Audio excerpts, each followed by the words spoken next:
One Voice, a division of Fullcast Audio, presents The Remarkable Rescue at Milkweed Meadow, written by Elaine Dimopoulos, and performed for you by Tavia Gilbert.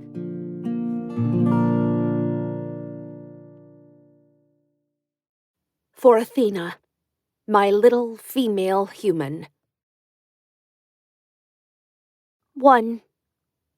Everyone in Milkweed Meadow still talks about the rescue, and if you stop hopping around like a kit that's found a banana slice, I'll tell you the story. Mother encourages strong beginnings. Snare them, she says. It's a joke. We rabbits are terrified of snares, me more than most. But I suppose that's what a good story does. It digs into your skin like a silver wire and holds you in its grasp. I could begin the day Winsome crashed into our home and broke her leg, or the day I met Piper and nearly toppled off the trellis. But I'll go back further, to Blue at his most despicable. I'm glad I was busy in the burrow at the time. Even so, I can imagine exactly how he and his dark heart carried out the misdeed. The first thing you need to know is that Blue ruled the feeder at the neatly mowed grazing lawn next to the meadow. He'd always ruled it. He flapped like a storm at the Chickadee brothers if they approached while he was eating.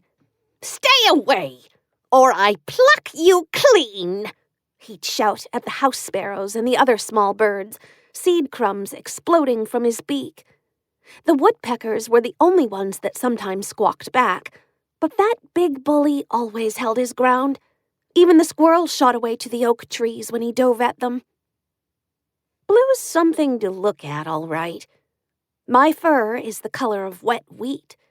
Mother wouldn't like that I don't express pride in my appearance, but I've always envied the piercing blue feathers of jays with their black and white dappling.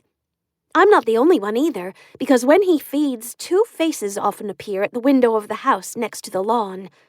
The little humans who live there, the ones who fill the feeder with seed whenever it runs low, love to watch him, I've noticed. It seems wrong that a creature so beautiful could be so vile.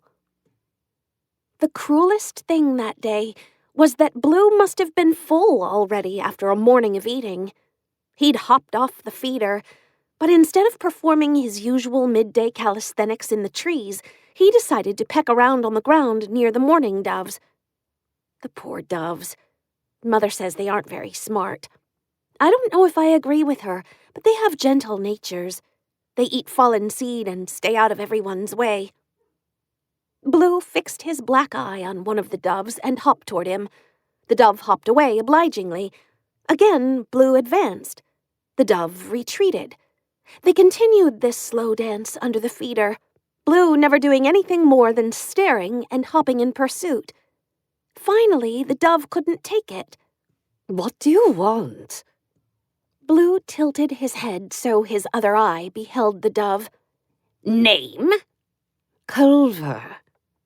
"Just looking at you, Culver. Getting to know you. We're not friendly enough in Milkweed Meadow, is my opinion." Culver looked at the other doves for help, but they responded with nervous twitches. He shook his head and tried to continue eating under Blue's scrutiny. "Oh, hen's teeth," he muttered at last, and flew off like a gray stone flung into the sky. "Leave them in peace, Blue." The voice came from above, high and crisp, and the birds and squirrels looked up to see a robin circling. It was Mother Firstfledge.